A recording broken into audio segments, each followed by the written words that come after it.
Good afternoon, everyone, and welcome to another edition of Recruit Military Live, a continuing series of live broadcasts covering all things military transition, veteran employment, mil-spouse employment, and much more. My name is Lucas Conley, a retired U.S. Army officer and former TAP program manager, here to share with you the ins and outs of navigating the waters of civilian employment. If you're in search of a meaningful career opportunity, then you're in the right place. Please visit rmvets.com/live to learn more.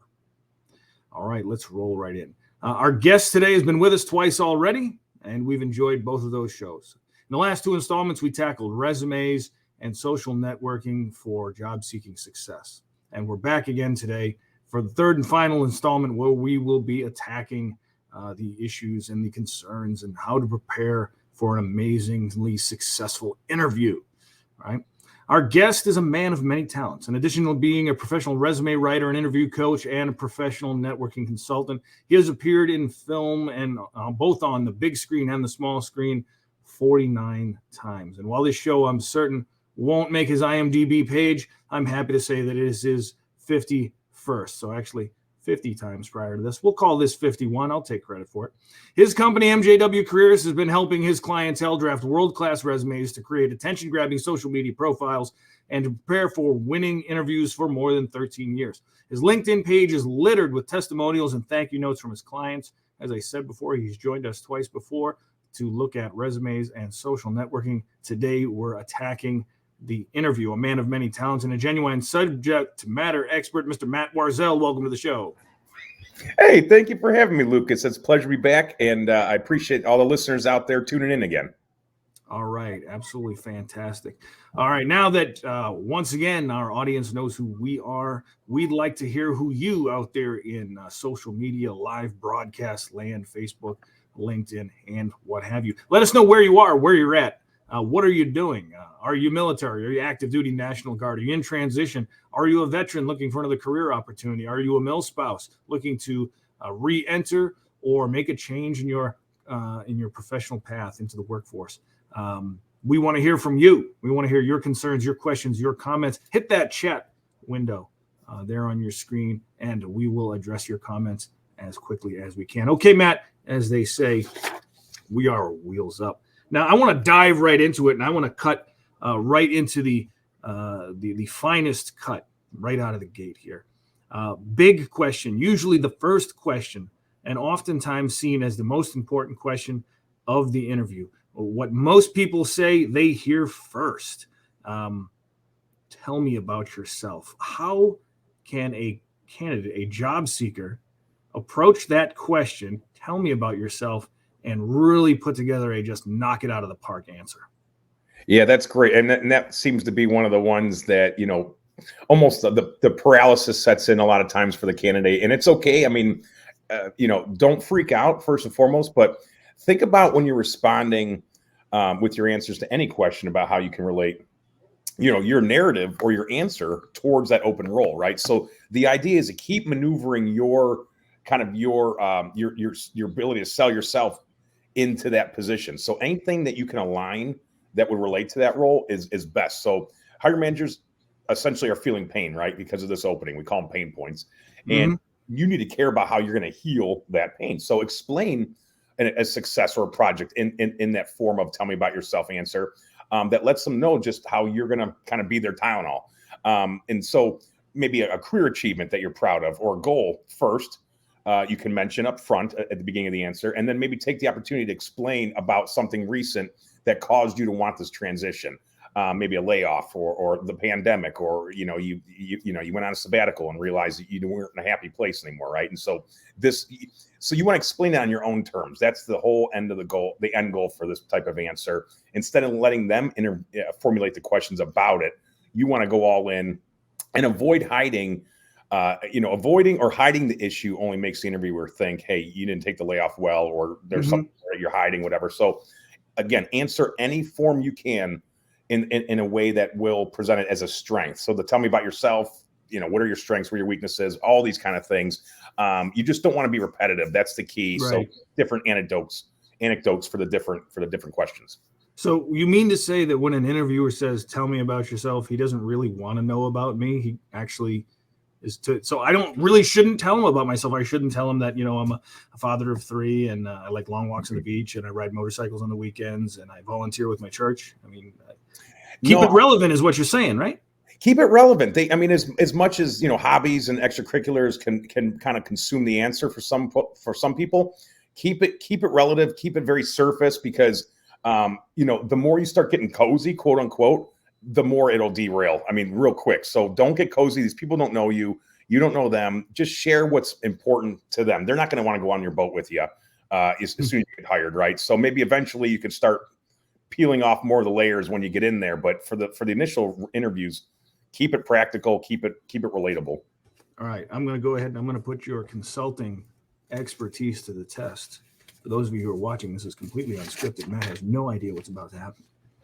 All right. It's like hidden camera here. All right. I'm going to read a tell me about yourself answer, and I would like to hear your feedback. Ready? Mm-hmm. I've been an award-winning human resource leader with 15 years of experience providing strategic direction. I'm proud to share that my current employer was recently named a National Best Places to Work company. This is for an HR role. I'm a global thinker who contributed to the company's success as a strategic and operational business partner, and I'm proud to say that we cut attrition by 60%. I display a strong entrepreneurial drive at work. I've been responsible for delivering new programs, HR systems, and major policy enhancements. My CEO himself has repeatedly recognized me for innovative leadership that exceeds goals and expectations. Yeah. I like it. It's a bit of a robotic, if you will. So if you're going to, not that on you, Lucas, personally, but if someone's going to kind of go with that approach, just make sure it's not scripting sounding. But again, if it's an HR role and you're presenting them with some of that value, like you just mentioned, yeah, that would be relatable. And I kind of like that. Keeping it short and sweet too, like you just did. You do not want to elongate any of the answers just for the sake of filling space. So short and sweet, like you did. Looks like you got some benefits to offer. I think they'd be willing to listen further. Okay, so rehearsing that answer so that it rolls off very quickly. You're not going to be reading this off a paper in your notebook at an interview, right? Right, exactly. You want to make sure that all your, these types of questions, behavioral based, even experiential, just have some sort of idea what you're gonna say, because more likely you're gonna get these types of questions in almost all the interviews. If you don't, hey, good, but just be prepared. Okay, so we talked, and there's a great word, be prepared, and that segues us right into the next. Obviously, this question's coming. All right. And folks out there who are doing a job interview, if you don't get the tell me about yourself question, contact me. I would love to hear about that interview and how that went, if that one comes. So we know we need to be prepared for tell me about yourself, and we got to be prepared to knock it out of the park. Some people tell me that one sets the tone for the whole rest of the interview. All right. So we know we need to be prepared for that. Prep. Well, my old boss used to say, my time is more important than your time. You better be prepared when you come in to take up some of my time. What else should a candidate, a job seeker, be doing to prepare for that interview? Okay, so I listed 8 things in my mind, and this is something I was kind of drumming up, trying to think what is the all-encompassing kind of, if you stick to these 8 principles, I think you'd be well off and having not only the preparation, but then what's preparation breed confidence, right? So now you're going to have something to say, you're ready and equipped.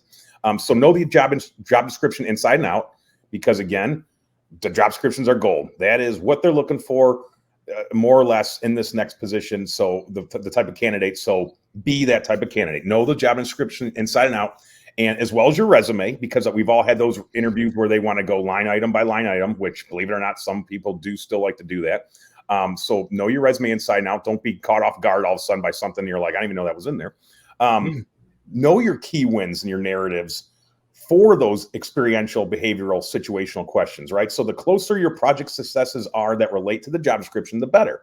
Again, that's being tangible. That's being relatable. So try to match every job description task that's on there. We'll say there's 8 things, 10 things you're gonna be doing, and give them a very cause and effect win, achievement, accomplishment that you did as it relates to that, right? And this should be also on the resume. So if they have you managing the full cycle projects, not only say in a little blurb, hey, I can manage a full cycle, including a project that was $30 million with 100 subcontractors and all within budget and 30 days less than committed time was supposed to be.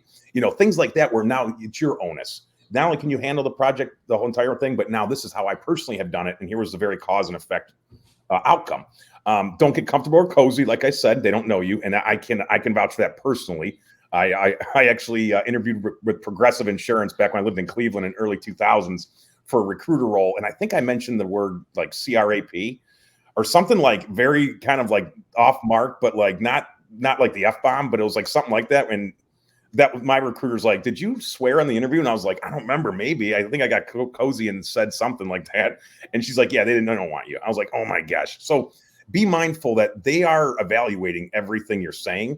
But they also want you to be the person, right? You wouldn't be in the room wasting their time if you're not the right fit. So don't get comfortable. Shake hands firmly or present the eye contact like in Zoom. I always say put a little tab up here by your by the camera and kind of follow that tab the entire time, like a little Post-it note or something. Just look at the Post-it note so it looks like you're looking at them and not on the laptop. Right. Repeat the names. So you don't always repeat their names. So you kind of try to have that memory of who they are. And then you can kind of use their name throughout the process. Because when you tend to kind of grab people's attention when you repeat their name during a conversation. I know when I'm on sales calls with potential clients, if I say their name, I always hear engagement. So kind of always try to use their name during the interview. And then remember, like I just said, they want you to be the right fit. So go in there with confidence. They wouldn't have spent a half hour to get you into the door to then spend an hour to talk to you if they don't think you're the right person. So have that confidence. Yeah, absolutely. And I've heard, the prep is just the big thing. And the great thing now with social media being what it is, and we've talked about social networking as well. Social media, and I'm not talking, Reddit and Instagram and the fun sites. I'm talking about what's out there professionally. You can ask, they may not tell you. You can ask during your phone screen who is going to be on the interview panel, and then go look them up. Go look them up on LinkedIn and find out if the HR manager went to Georgia Tech and you went to Georgia Tech. It's like, hey, we both went to the same school. Now, is that going to get you the job? It got you a little bit of rapport, maybe.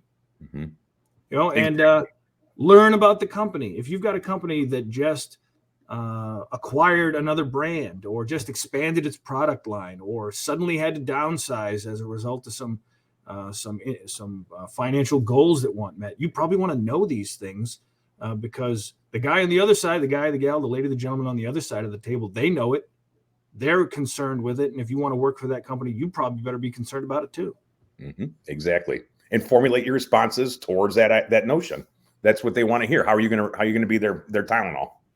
No, absolutely. Yeah. And like we mentioned in the previous, the big question that you need to answer, can you do the job? Can you generate results? Can you fit into my corporate culture? Right. So let's talk for a second about, and you mentioned it before, just in passing, behavioral interview formats, the behavioral interview. I am told that the most common approach to interviewing is the behavioral interview and the star-based answer. If I didn't know what either one of those things were, what would I need to know? Yeah, so behavioral is just the idea of, can you match the requirements of the job? What is your previous experience and your career trajectory to date as it would relate to what they have open? So they ask these questions so they can kind of predict how you're going to perform in that function. And essentially you want to, as a candidate, tell a story that highlights your ability to perform those essential job functions and be successful. So if the hiring managers are using behavioral based questions, essentially they want real world examples of your skills and abilities. Instead of using like these hypotheticals, to assess, they're going to actually want to provide examples of your previous performance. So know those very cause and effect wins, again, as it relates to what the job is saying. It's such an easy connection to make. And then they want to gather more than the prepared information by using these questions as well. So the past behavior kind of provides that genuine assessment of whether the candidate is going to be disingenuous or canned responses or, what have you. So they want to make sure that you are kind of customizing. Again, every job's different, right? So you should go about each interview a little differently. I mean, some answers you can kind of have canned, tell me about yourself, that kind of stuff. But for these types of questions, you want it to relate, again, to what their opening is, because it might be a little different from the other one. Even if they're matched titles, different things are going on. And then The STAR format, which is great, yes, that stands for situation, task, action, result. And that is where we can use this as a formula for resumes as well, because it forces you to figure out the cause and effect of everything you did. Right. You're right. What was the environment you were in? What did you do within that environment to either eliminate a problem or add a solution, a continuous improvement, if you will?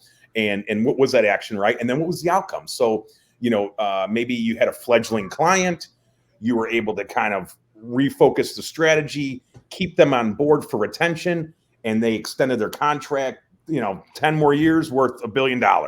So you went from the problem was keeping someone happy that was a high profile client.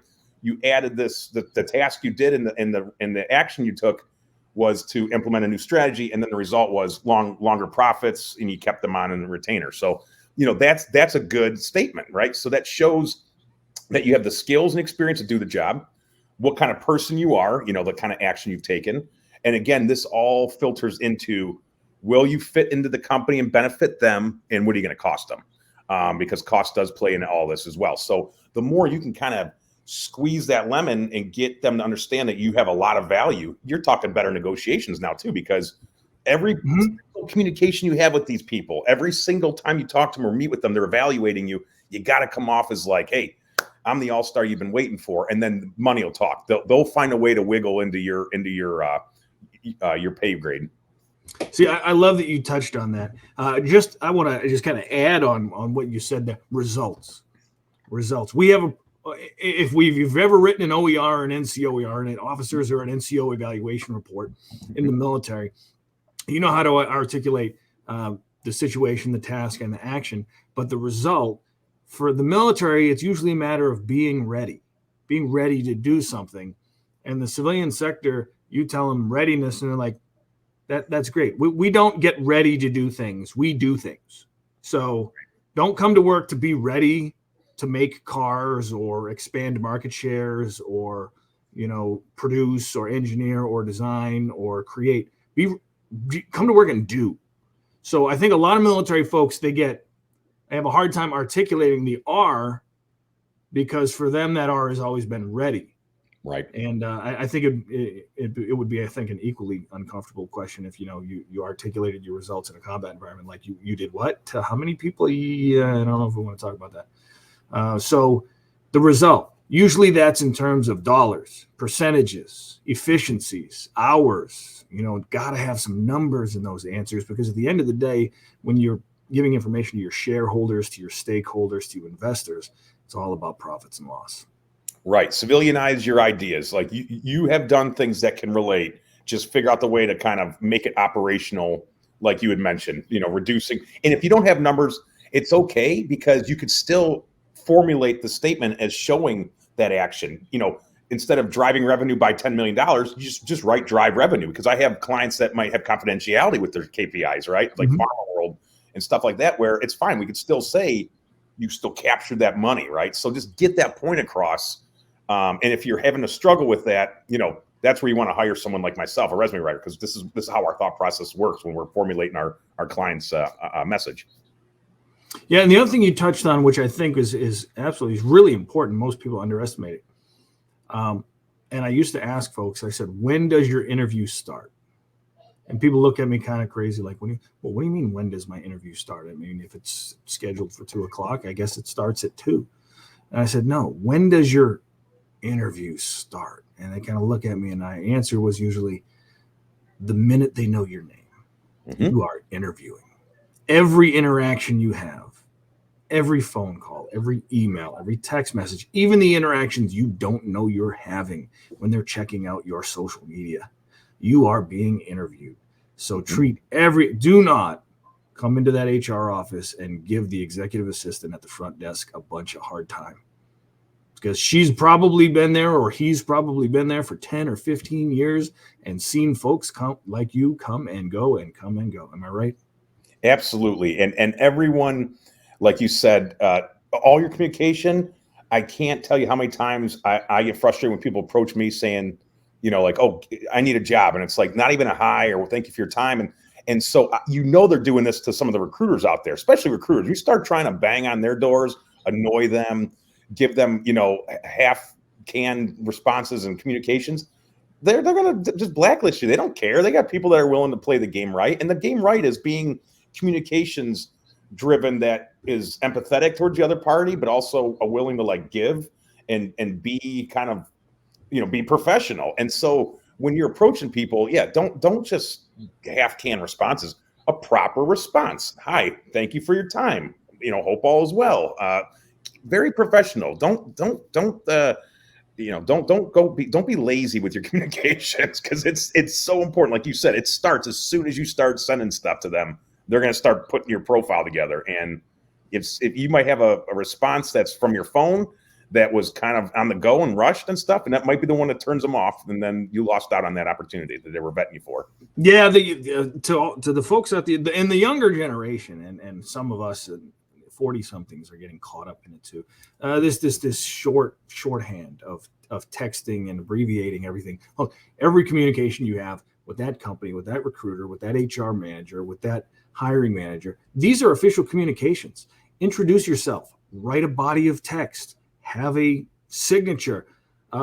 Okay, see you tomorrow, with a 2 instead of write it out. It's as if you are writing a letter, drafting a memo. Don't shortcut this stuff, because it sends a real bad impression.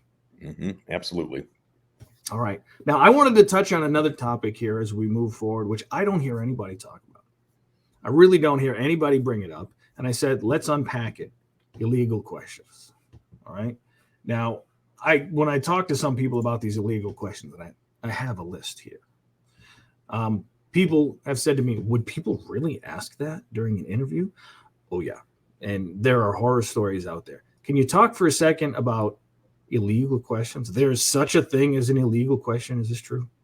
There are. And in fact, part of some of the issues is the hiring managers aren't educated by HR in some circles, that, they're unaware. So you can kind of call it, chalk it up to that, to almost ignorance, if you will. But I remember from being in HR, just, working with the HRMs and HRGs of the world. And this kind of thing was something that they would train us recruiters on. And so you're talking stuff like age or genetics, right? Birthplace or country of origin, disability, gender or sexual orientation, marital status, race, color, ethnicity, and then religion, right? These are like the main ones. So anytime somebody maybe approaches you during an interview and asks you any of those types of things, you should pretty much stop and go talk to the attorney general and maybe mention that this company did that, because they're not supposed to be vetting you for those types of things. They're supposed to be vetting you for, are you a fit for their company and in the role? So it's very live and well that this stuff still happens. All right. So here's what I'm going to do. Again, a little bit unscripted. Matt doesn't know what's coming next, folks. So hold on to your seat. I'm going to ask you a couple of illegal questions as if I was trying to hire you. Let's see how you would respond. You ready? I'm ready. All right, Matt. Tell me something, Matt. Will you be taking religious holidays? Well, I'm not so comfortable in sharing my religious identity at the moment, but I definitely will be taking the holidays that you're giving everyone here off, because I got to get out of the office. Okay. Yeah. And yeah, referencing back to policy, good answer. Again, you may be in an organization that is predominantly of one faith, and they're kind of getting at this backdoor question of, are you going to be asking for extra days off? Good answer. I like that answer. I understand that you have a designated number of holidays, and it is not my intent to deviate in any way from this company's policy on leave. Exactly. That's bring it right back. Yeah, bring it right back there. Okay. Yeah. Tell me something, Matt. Are you married? So it's funny, because me as personal Matt, if I was trying to get vetted for a recruiter role, I'd be like, yeah, I'm married. I wouldn't really care about that one, I guess. But again, you're not supposed to ask these things. So I would just say something like, unfortunately, I'm not comfortable answering anything about me personally in my home life. But I do have a circle of family and friends I count on for day-to-day things, or I don't know, something like where you're just kind of leaning off of it, right? You're just trying to get away from this stuff. And that one I don't think is as severe as some of these other ones, like sexual preference and that kind of stuff. So, the marriage one, it's like, I don't know. They're probably going to figure it out anyway when you're filling out your when you're figuring out your I-9, right? I-9s or whatever, all these forms. So, whatever. But yeah, I would, again, get it off of the plate. I'm not comfortable sharing that information at the time. So here's one I got, and I actually heard a very clever answer to this one, and it's not even one that I even gave any thought to until I read it. So it says in your resume you went to Georgia Tech. When did you graduate?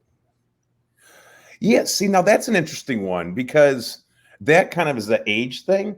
And quite frankly, I leave dates on the resume if they're still early career. If you're within maybe 3 to 5 years of being in the workforce, you can kind of keep your date on your resume still. So that kind of stuff too. I mean, your LinkedIn, you're going to go on someone's LinkedIn. Most times they're filling out their dates, which again, I say for your past 5 years in the workforce, get all the dates off in terms of your education stuff. But that's a tricky one too. I don't know. I'd like to hear your answer on that one. So I have a pretty good answer for that. Let me hear, yeah. The answer was, when did you graduate from college? And the answer that was given was in the fall with everyone else. Hey, now there you go. That actually might win over some points just for cleverness. Yeah. And the other one I had in here was the presumption being that the candidate had a Spanish accent. And the illegal question is, where did you learn to speak Spanish? And the clever answer was, at home from my parents. I'm telling you, man, you need to put a book together with some of these. Right. So, and I think there's a tendency to want to be likable and not want to be, what's the word I'm looking at? Confrontational. Like, right. How dare you ask me that question? I am personally offended. You really don't want to be confrontational, right? You want to be kumbaya. You want to end the interview shaking hands and being happy and having a positive experience. But you're right. There's some people out there, they don't know. Some things are off limits. And if you're not George Carlin, or somebody who's savvy with those kind of responses, maybe, have those, like these kind of things, have these in your back pocket, just so in case ever does approach that situation. But that's definitely shows your improv skills too. Yeah. Okay. So let's talk after the interview. You feel like you've had a great interview. They've asked you if you have a few questions. You've naturally been prepared with a few very relevant questions that show that you're interested and you're well polished and you're prepared. So we'll skip over that because we know we're not going to screw that up. What should we be doing after the interview in terms of follow-up? So mention something memorable if you can, something that might jog their memory about who you were in the process, because they might have been interviewing, 15 people. And mention 3 items as to why you're the correct fit and as it would relate to that role. Anytime you have correspondence with HR or recruiters, once you're kind of through the vetting process, you always want to kind of further, send your benefits to them, right? And why your candidacy should be taken serious and why you should be the person to make their lives easier and resolve their pain points if they were to hire you. So keep that in mind. If there might be something that you didn't get a chance to talk about during an interview, well, then mention that in the follow-up. Or you knew that there's 3 things that they're really concerned about, or 2 things, or whatever. Reemphasize why you're the one that gets it, and you're the one who can own that and make it work for them again. So whatever their pain is. So again, anytime you have correspondence with them, mention your benefits of why you. Don't just say thank you for your time, looking forward to hearing back. No, always sell. So here's a quick follow-up on that one. I'm curious to hear your response. I've heard different answers to this question. How long do you wait from the day of the interview before you reach out? Yeah, I would say the next day, give them the follow-up. I wouldn't wait too long. I would definitely give them a follow-up the next day and then ping the recruiter if you don't hear back in maybe 2 weeks and just say, hey, just want to follow up and see what the situation was, kind of thing. All right. And then you should follow up every day, twice a day until they tell you they're getting a restraining order. No, don't bog them down. Just a nice little thank you the next day. Wait 2 weeks for the recruiter to respond. If you don't hear back, maybe then, I don't know, a month later, 6 weeks later. You definitely just want to be top of mind, but not bugging them. I always say 6 weeks is a good rule for that type of response, for kind of rehashing yourself or reintroducing yourself to the recruiter, because you want to be in their corner in case there's something else that comes down the pipe. There could be another role. And I've had that happen where I interviewed for one role, I got a no, and 2 weeks later I got a phone call, hey, the person we hired didn't work out. Are you still interested? Right. And I'll tell you this, and moreover, here's one other thing to keep in mind is And this kind of goes with that kind of just one piece of advice about the interviews is pay attention to the company's mission and values off of their website. Because if you can weave an answer that relates to those, employers love that you're doing your due diligence, and they are leaning almost more onto those types of questions during an interview. What do you know about our mission? What do you know about our values? So study those two pieces of information off their website and have some sort of narrative based around those. It'll wow them. All right, here comes last question. You've got 30 seconds to give one piece of advice. You almost tried to steal it out from under me, Matt. I saw what you did there. You've got 30 seconds to give your job seeker one piece of advice, just one piece of advice before they go and execute an amazing interview. What's your advice? I would say, again, the job description's gold. Everybody that everything that you need to do is in that job description. So please just go in there, highlight everything you can do in the job description, then get that onto your resume, and then get that in your head for the interview. The more you relate to the role, the better. It's not so much Lucas, the person, it's Lucas, the project manager that I'm trying to hire for, right? They're trying to put a stamp on you. You're going to be the project manager in this world, in this company. So show them that you're that project manager. Don't show them you're just, Lucas the fisherman or Lucas the guy. They don't care. They want to know if you're going to, like you said, the results stuff. So keep that in mind. And don't forget, you're in the room for a reason. So have that confidence. They want you to be the person. All right, Matt, if folks need more advice, help with the resume, a little bit of coaching before they go into an interview, where can they find you? Thank you for that. Yes, you can go to jobstickers.com. It's like pot stickers, but jobstickers.com. That is linked directly into my website. It's my blog. Also, if you listen today, feel free to ping me off of the website, and I'll send you my free interviewing kind of training resource guide. Great. And we love free. Matt, thank you. And folks, if you haven't already done so, do yourself a solid. Use the link. It's scrolling right, Pat. There it goes. rmvets.com/live. This will take you to our website where we have over 400,000 job opportunities brought to you by 16,000 different employers.